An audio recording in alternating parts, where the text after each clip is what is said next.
Close your eyes for a moment and picture this. A man, living 500 years ago, dipping his quill into ink, sketching machines no one had words for, spirals meant to lift into the sky, poles designed to dive beneath the sea, armored beasts that crawl across battlefields.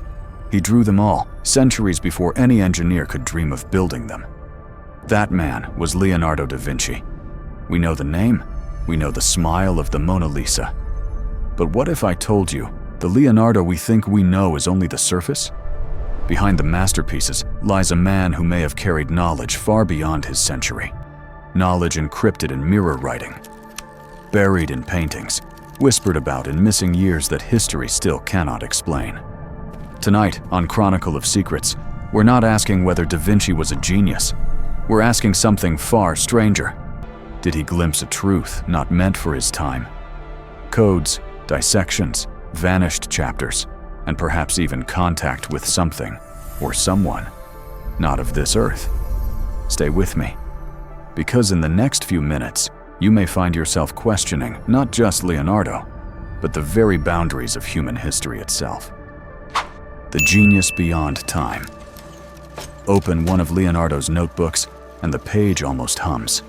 Iron gall ink bites into rough paper. Margins crowd with mirrored script. Diagrams spin like ideas caught mid-flight. A corkscrew that wants to lift the sky, the aerial screw.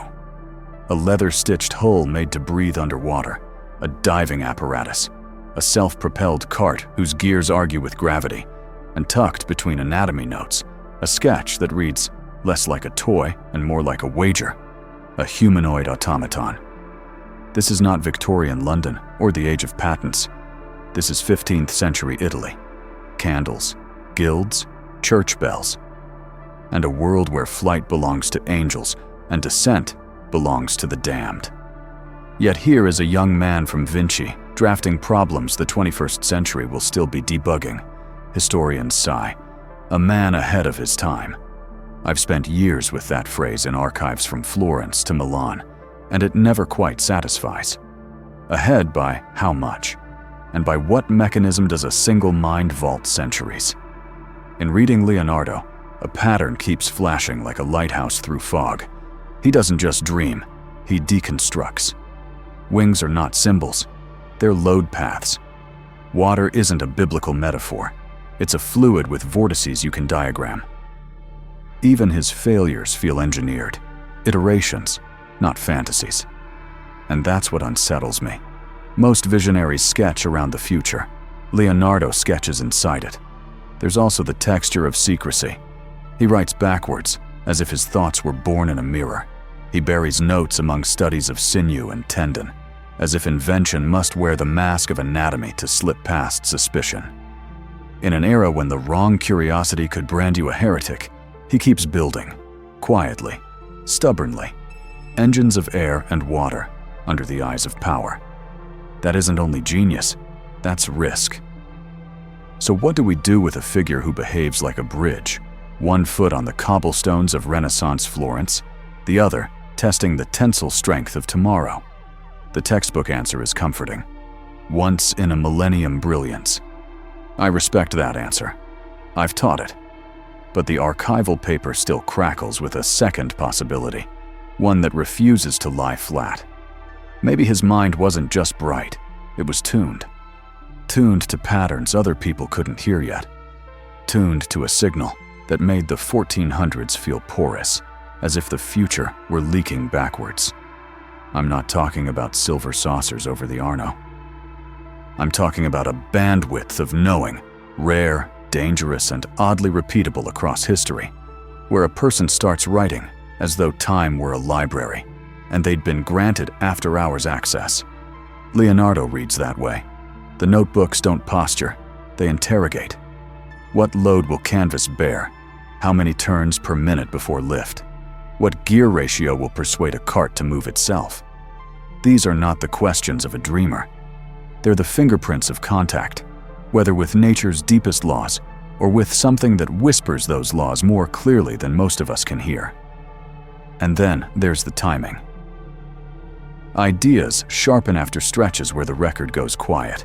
years that feel like doors closed from the inside. When the pages resume, the drawings look bolder, the calculations tighter, as if some interior lever had been thrown.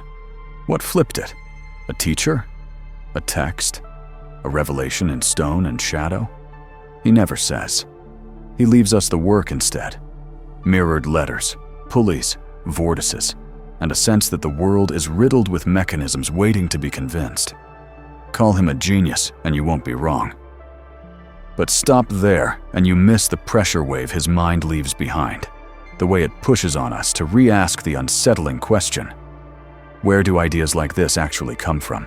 From the slow climb of craft? From a private thunderstorm of insight? From standing so close to nature that its code begins to speak? Leonardo forces us into that uncertainty, and that's the point. He doesn't want a halo. He wants an experiment. He doesn't offer a prophecy. He offers a problem set from a future that hadn't happened yet. Keep your eye on 3 threads as we move forward. The mirror writing that hides in plain sight. The designs that measure air and water with modern impatience, and the silent intervals where the trail goes cold. Pull them together, and a shape starts to emerge. Not proof, not doctrine, but a map. And on that map, Leonardo isn't simply ahead of his time. He's standing at a seam in time, testing how far it will stretch before it tears. The lost years and the alien hypothesis. History keeps immaculate records of kings and popes, of wars and treaties. But with Leonardo, there is a silence. 2 full years where the paper trail thins to nothing.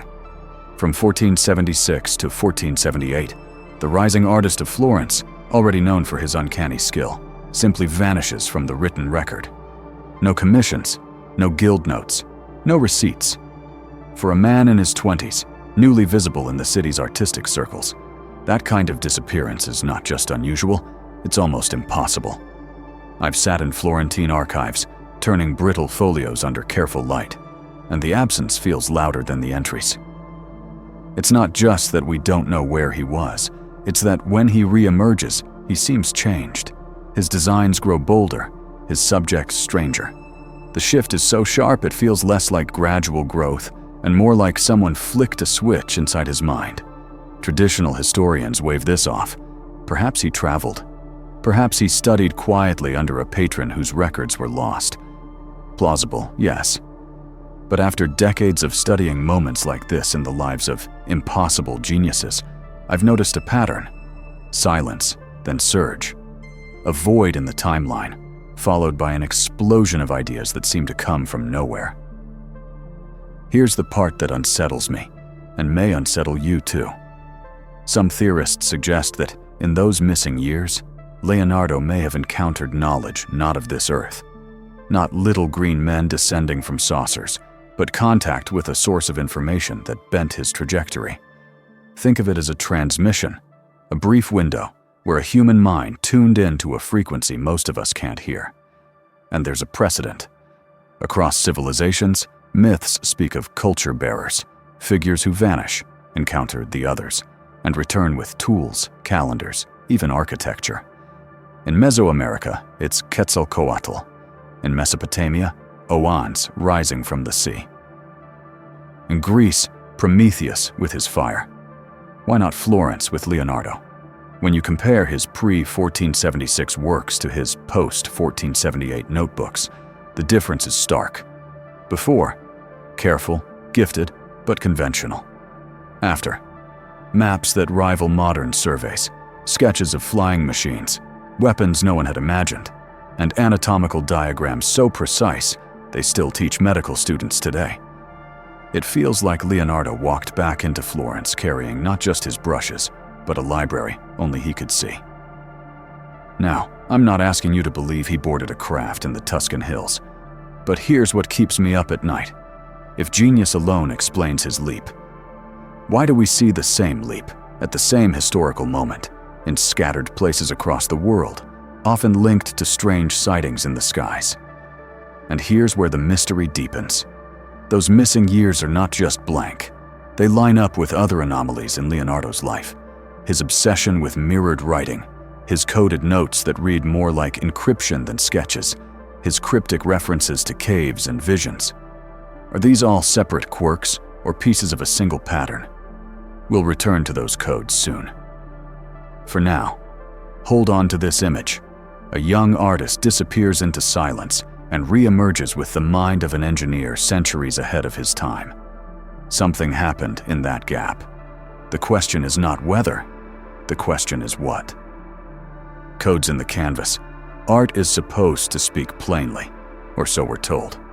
A Madonna holds her child, a saint points to heaven, a smile suggests serenity. But Leonardo never painted plainly. He painted like a man smuggling messages past a watchful guard. Take the Annunciation. At first glance, it's the standard biblical scene. The angel Gabriel kneels. Mary receives the news. But when restorers examined the work with X-rays, something uncanny emerged. Gabriel's form all but vanished under the beam, as though Leonardo had mixed pigments that would dissolve under scrutiny centuries later. Why use a formula invisible to modern science unless you intended to hide something? Was it coincidence, or a code only the future could unlock? Then there's the Mona Lisa, the world's most famous smile. We talk about its serenity, its mystery, its calm. But under digital reflection, something else stirs. Split the painting down the center and mirror each half, and eerie forms emerge, figures that don't belong, faces that seem less human than otherworldly. Skeptics call it a trick of symmetry, but Leonardo was obsessed with symmetry. He studied optics, refraction, the mathematics of vision. What if the mirroring isn't an accident? What if the portrait itself is a puzzle, one that requires a mirror to reveal its second layer? And consider the St. John the Baptist, a youthful figure, hand raised, finger pointing upward into the darkness. His smile is knowing, almost conspiratorial, as if he carries a secret he cannot say aloud. The church saw an ordinary saint, but to a careful eye, the gesture looks like direction. Look up, not down, toward the heavens, or perhaps toward what moves within them. Here's the pattern I keep circling back to. Leonardo embeds anomalies where he knows authority will least expect them, in pigment, in proportion, in gestures coded to look religious, but whispering something else. If his notebooks were encrypted with mirror writing, why wouldn't his canvases carry their own encryption? And this is where an open question gnaws at us. If Leonardo left codes, were they meant for us, the future, to decipher? Or were they messages to a specific audience, a network of initiates who already knew how to read the signs? We're left with a tantalizing dilemma. Are we decoding the secrets of a genius who loved games, or the warnings of a man who had seen more than he could admit? Keep this in mind as we move into his other obsession, an obsession so dangerous it nearly cost him his life. Dissections, hidden chambers, and knowledge that no church would ever sanction. Because if the paintings were codes, the body itself may have been the ultimate manuscript Leonardo tried to read. The obsession with anatomy. Step into a candlelit cellar in Renaissance Italy. The air is damp, stone walls breathe cold, and on a wooden table lies a body. Most men would recoil. Leonardo leaned closer. With scalpel in hand and sketchbook open, he did the unthinkable. He cut where the church said no blade should ever go. Why risk it?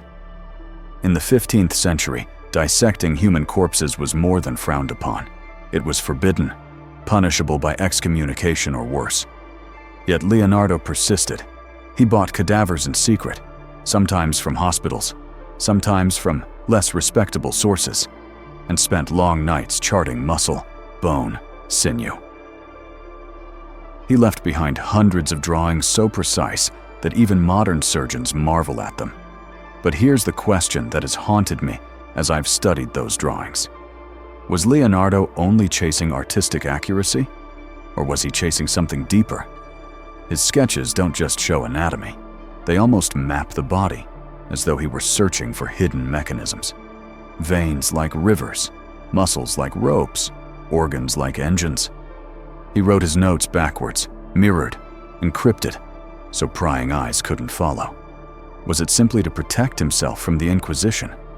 Or was it because the knowledge he sought wasn't meant for his age? Every reversed letter feels less like a quirk and more like a lock. And locks, of course, imply keys. Now, imagine this. In those underground chambers, as Leonardo traced nerves and arteries, was he also asking questions about life itself? Where does thought reside? What animates the body? Could the human frame be reverse-engineered the way he reverse-engineered machines? These are not the questions of a painter. These are the obsessions of someone who suspects the body holds a code tied to something greater. And here's where the loop tightens. After years of dissections, Leonardo began to describe the body not as flesh, but as a machine. Pistons, pulleys, levers. That language feels modern, but it also feels alien. As though he were applying an engineer's eye to creation itself, hunting for a blueprint that wasn't human at all. The church never knew the full scope of his experiments, but he knew the danger. He sketched at night, wrote backwards, hid the pages. Still, he couldn't stop. Something pulled him deeper, as if the truth inside the body was tied to the truth in the skies. And that brings us to the next thread. Because while Leonardo dissected in secret basements, strange lights and objects were being painted in plain sight, in altarpieces, frescoes, even in the background of holy scenes. Were these coincidences of symbolism, or glimpses of the same mystery Leonardo was chasing? Hold that thought. The canvas of the Renaissance may reveal not just angels, but something far stranger moving in the heavens. UFOs of the Renaissance. Look closely at the frescoes and panels of the Renaissance, and something unusual appears in the margins. Not the saints or Madonnas, those you expect. It's the background, the sky. In paintings meant to glorify scripture, you find shapes that do not belong. Glowing orbs, discs in flight, beams of light descending from above. Take one altarpiece from 15th century Florence. The Holy Family stands serene in the foreground. Yet in the sky, a circular object shines like a second sun, and a man in the corner shields his eyes as if staring at something real. Why would a painter, commissioned by the church, slip such a detail into sacred art, symbol, metaphor, or record? Leonardo himself never painted saucers or beams directly, but study his era carefully, and you realize he didn't need to. Strange aerial phenomena were being whispered across Europe. In 1453, soldiers at the siege of Constantinople described fiery shapes streaking through the sky. In 1492, as Columbus crossed the Atlantic, his crew reported lights hovering over the ocean. In Japan, chronicles from the same century mention disc-like forms rushing across the night. Now place Leonardo in this context, a mind already fascinated with flight, with vortices, with machines meant to pierce air and water. If the skies of his century were alive with anomalies, would he not take notice? Perhaps those missing sketches, the ones that never reached us, were attempts to capture not just imagined machines, but things seen above Florence, Milan, or Rome. And here is the puzzle that keeps researchers divided. Were these shapes merely artistic flourishes, heavenly symbols stylized for devotion? Or were the artists of the Renaissance, Leonardo included, quietly embedding eyewitness testimony in paint and plaster? Because if those objects were real, if Europe's greatest painters glimpsed something moving in the heavens, then Leonardo's obsession with flight takes on an entirely different dimension. Was he trying to imitate birds? Or was he trying to imitate what he had seen in the sky? Notice the loop here. His notebooks reach forward with technology that shouldn't exist yet. His canvases whisper of codes invisible until mirrored. His dissections probe life as though it were engineered. And all around him, in his time, lights and discs are appearing in the heavens. Coincidence or convergence? And we're still not done. Because beyond the skies and the dissections lies another layer of mystery, one locked in caves, in private visions, in sketches of heads with elongated skulls that look eerily non-human. To understand Leonardo's deepest obsessions, we need to follow him into the dark, into the places he rarely wrote about, but could never quite forget. The cave and the encounter. Among the thousands of notes Leonardo left, there is one passage that feels different, personal, almost confessional. He describes standing at the mouth of a dark cave. Fear rises in him, he admits, but so does a hunger to know what lies beyond. He steps inside. That's it. No full account, no detailed record of what he saw. Just that haunting fragment. Fear and desire. Darkness and compulsion. Why choose to record that moment when he so rarely spoke of himself? Why not describe a festival in Florence, or the grandeur of Rome, or the joy of completing a masterpiece? Why the cave? I've often wondered if this was more than an anecdote. Leonardo was meticulous. He didn't waste ink. If he wrote it, it mattered. Some researchers see it as metaphor, a symbol of human curiosity, venturing into the unknown. Perhaps. But then you turn the page and see sketches that feel far less symbolic. Elongated skulls, faces not quite human, profiles that stretch the proportions of the body beyond what anatomy allows. Were these simply exercises of imagination?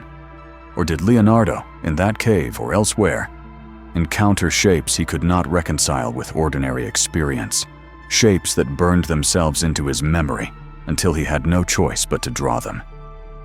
What strikes me is the emotional weight. His words about the cave are tinged with fear, not triumph. Fear of the dark, fear of what lurked, but also a pull he couldn't resist. Modern accounts of contact experiences often carry that same paradox: terror and awe, dread and compulsion. Could Leonardo have lived his own version, centuries before we even had the language for it? And here's the open loop. If the cave was a threshold, then what came through with him? Because after this point, his notebooks teem with designs and visions that feel accelerated, as though he'd glimpsed something that reoriented his thinking forever. But caves and shadows are only part of the story. To see the bigger picture, we must lift our eyes again, back to the skies of the Renaissance, where artists hid discs and lights in their canvases, and where Da Vinci himself sketched machines that seemed to mimic not birds, but objects seen overhead. Put the cave and the sky together, and the mystery grows sharper. Was Leonardo looking inward, or upward, or both?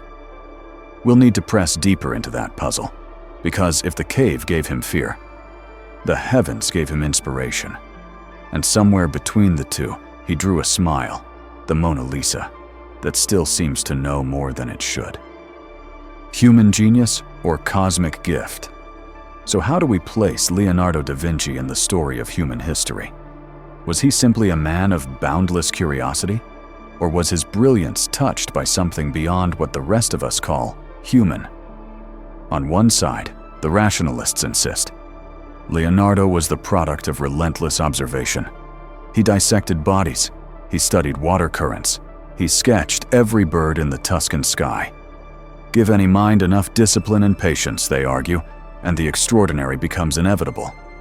But the other side of the ledger is harder to dismiss: the missing years that sharpened his vision. The paintings that seemed to hide puzzles invisible until mirrored.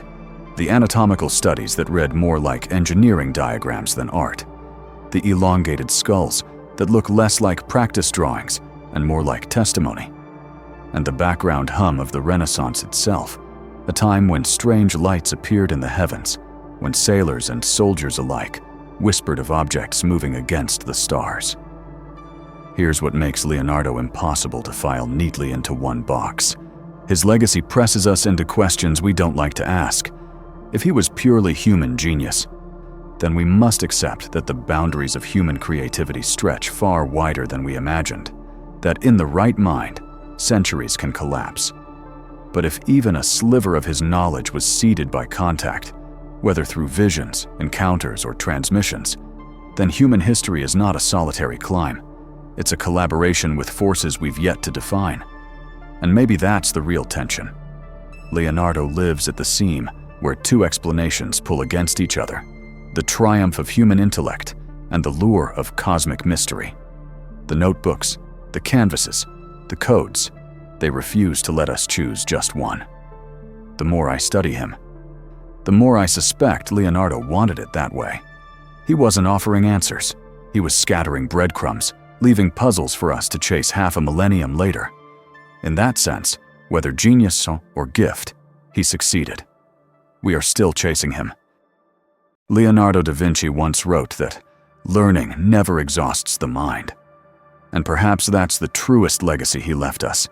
Not just machines and masterpieces, but the relentless urge to look beyond the surface. When I stare at his sketches, when I walk past the Mona Lisa's smile in the Louvre, I don't see closure. I see questions, burning questions that refuse to die. Was Leonardo showing us what human genius alone can achieve? Or was he hinting that we are not, and never have been, entirely alone? That's the haunting beauty of his story. We'll likely never pin down the final answer, but maybe that's exactly the point. Mystery is what drives us forward. It's the engine that keeps us questioning, keeps us searching, keeps us alive to wonder. So let me turn it back to you. What do you think? Was Da Vinci the greatest genius of the Renaissance, or was his brilliance touched by something beyond our world? Drop your thoughts in the comments. I want to hear your theories. And if you've enjoyed walking through the shadows and light of Leonardo's life with us, give this video a like, share it with someone who loves history's mysteries, and subscribe to Chronicle of Secrets, because this is only the beginning. We've followed Da Vinci through his notebooks and canvases, but there are countless other enigmas waiting. Lost civilizations, forbidden tombs, and messages written in stone. Until next time, remember, history is not finished. It's still whispering. And if you listen closely enough, you might just hear secrets it left behind.